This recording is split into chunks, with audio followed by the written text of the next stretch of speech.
Yo, what's up guys, Nanger here, and welcome to another video. This video is going to be talking about Shadow a little bit, and also showing you guys a game. Now, Alright, so there's a period in time during Times of the Gods in which I made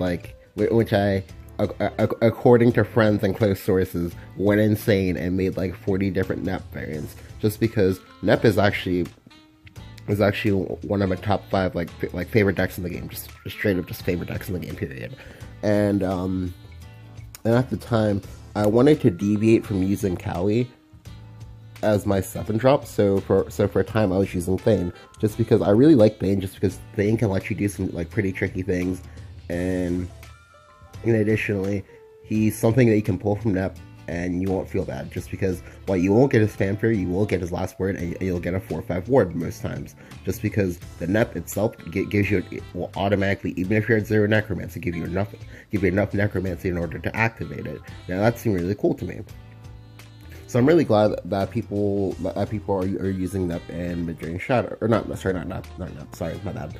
That people are using Thane and mid-range shadow, just because Thane is, like, he's really cool, just because he's a ton of stats. He's like 13-12 worth of stats before Eva or something like that. And they also get a ton of burn damage from him. Now, this is the list I'm using. I have not updated this in like weeks. Yeah, so this is probably outdated, because I know at the moment most shadow players are not playing Death Breath, just because you want as much necromancy as possible for your Ekdars.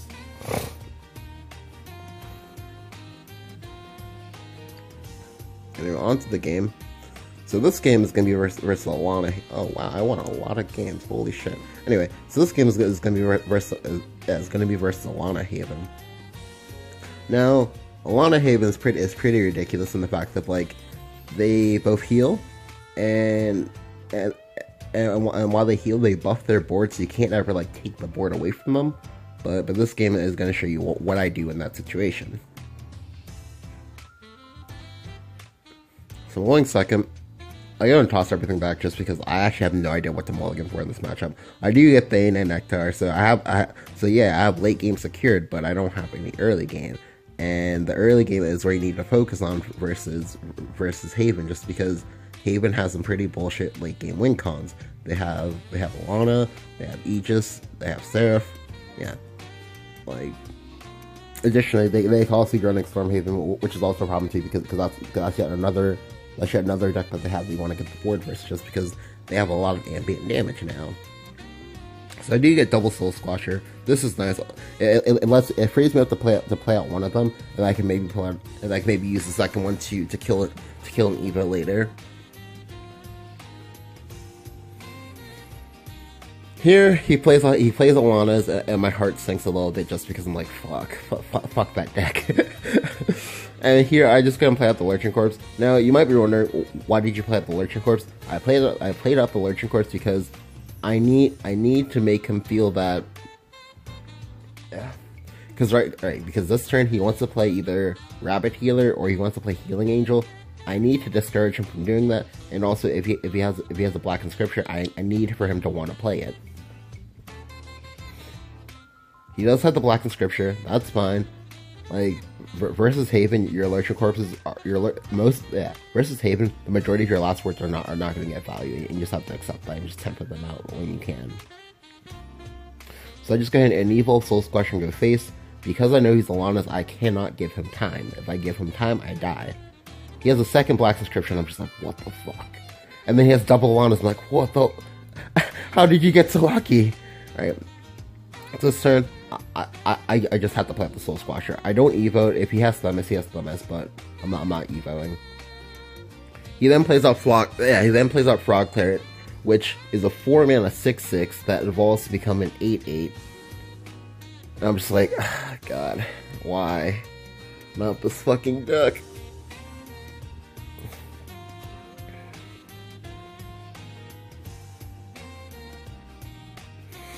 Alright, so this turn is kind of important.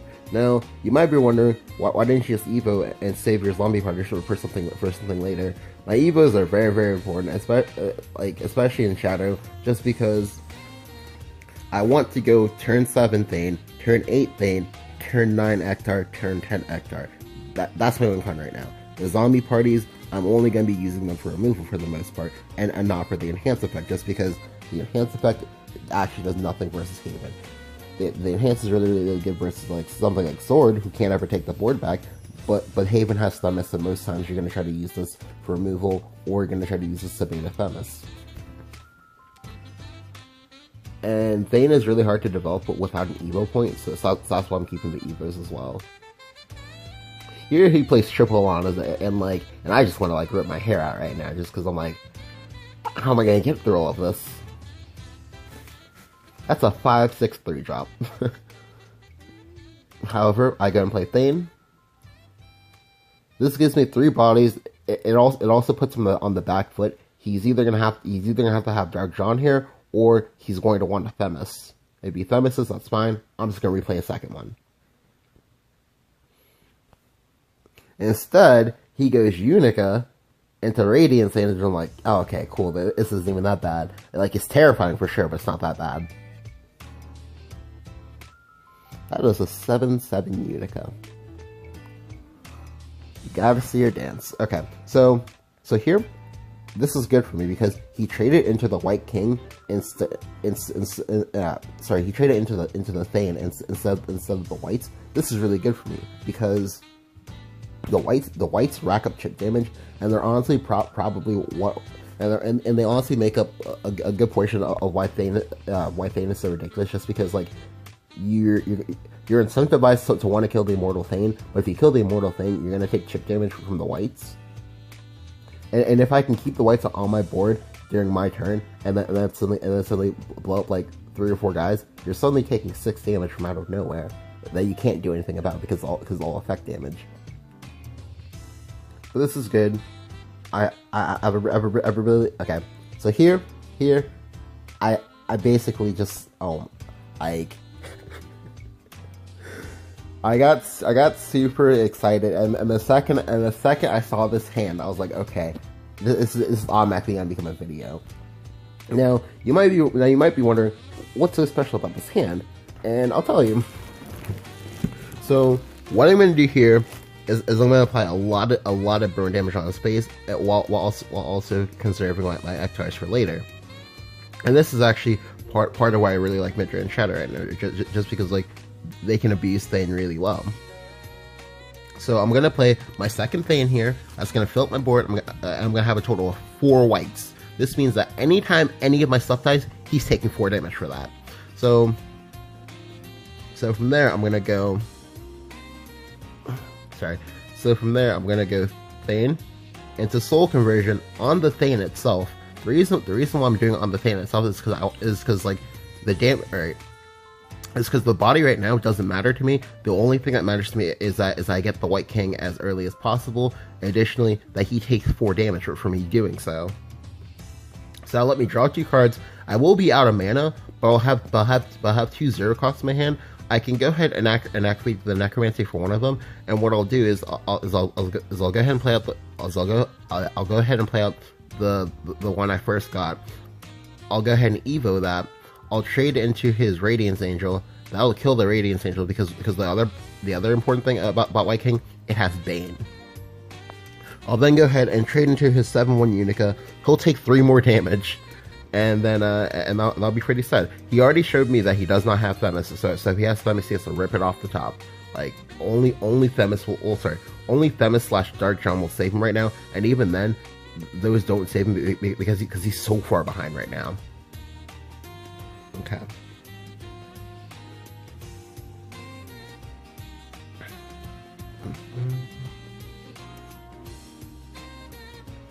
So he takes 4.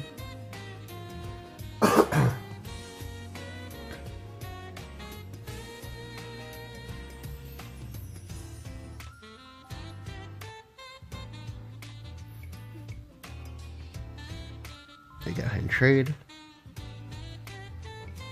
He takes 3 more.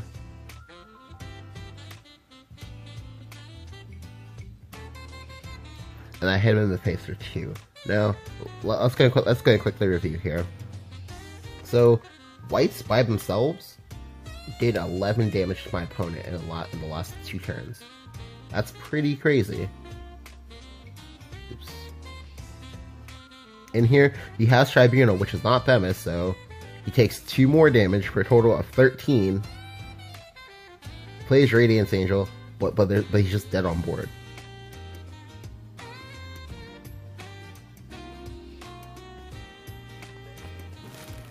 But yeah, like for this game, the important part was to just like was for me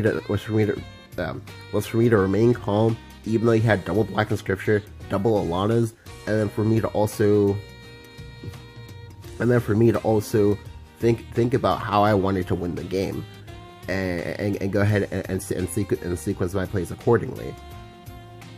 The other important part was that yes, he could have had Themis at any point in time. However, because I had layered everything perfectly, he wasn't going to have 4 copies of Themis in order to deal with what I was doing to him. He was going to need to have Themis for the Themis for the first thane, second Themis for the second thane, a Themis for Ektar, and then like a fourth Themis. You can't play 4 copies of that, so I'm gonna win. Well, you can't play 4 barring like random, like, oh, he has Bahamut and Alanis. If he had Bahamut and Alanis, I would have been very, very salty. But anyway, hope you guys enjoyed. Go ahead and leave a like if you did. Let me know what you think about Mortal Thane down in the comments below, and I'll catch you guys next time. Peace.